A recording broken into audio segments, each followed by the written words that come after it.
Se halli më i madh që ishte mos e rritë nga listës individ caktuar që ata si kishin kontroll. Është luftë për kontroll, jo luftë për fituar zgjedhjet me Rama.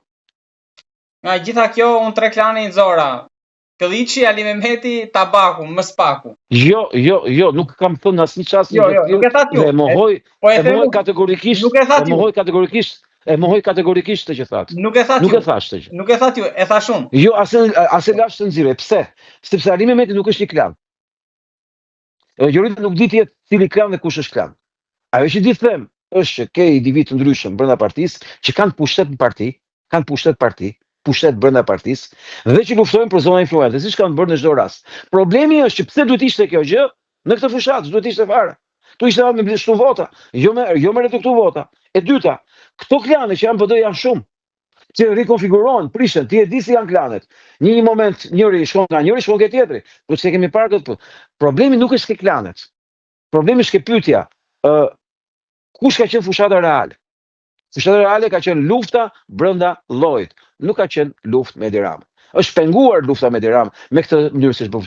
Belindi është një ndër grupet që përfaqëson klan në PD, një ndër. Zoti Goxhaj, si përjashtova Ilir Ali Mehmetin dhe Jorita Tabakun se s'kam informacion. Si e mendoni vazhdimsinë tani e tutje nga kjo 5 vjeçja që ka Berisha brenda?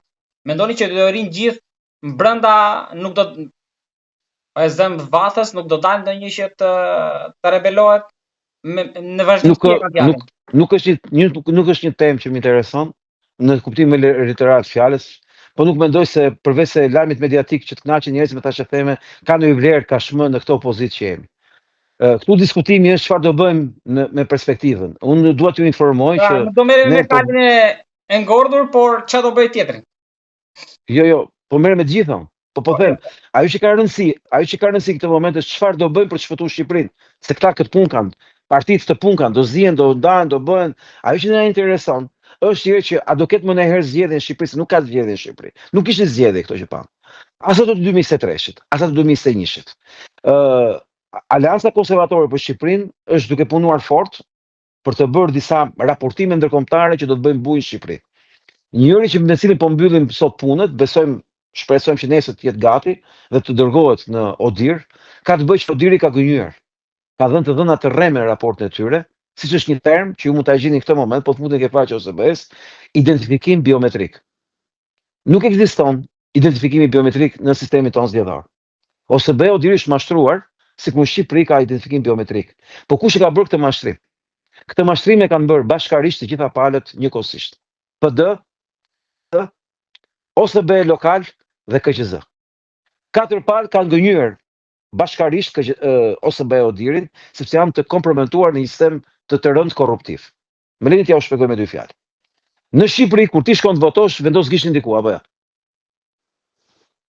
Dhe kjo është prezantuar nga raporti e Odirit para prak, i ditës hënë, të datës 12 maj, si identifikim biometrik.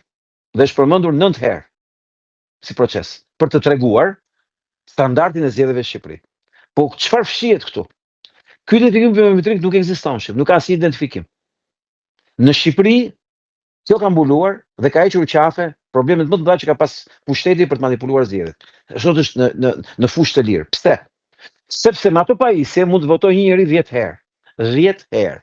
Ne kemi bërë eksperiment në KQZ me sherr të madh për të na udhënë adresë, na lejojshin në sytë e Odir OSB-s të një personazhi që quhet Liza Past, e cila ka punuar në fondacionin Soros Estoni.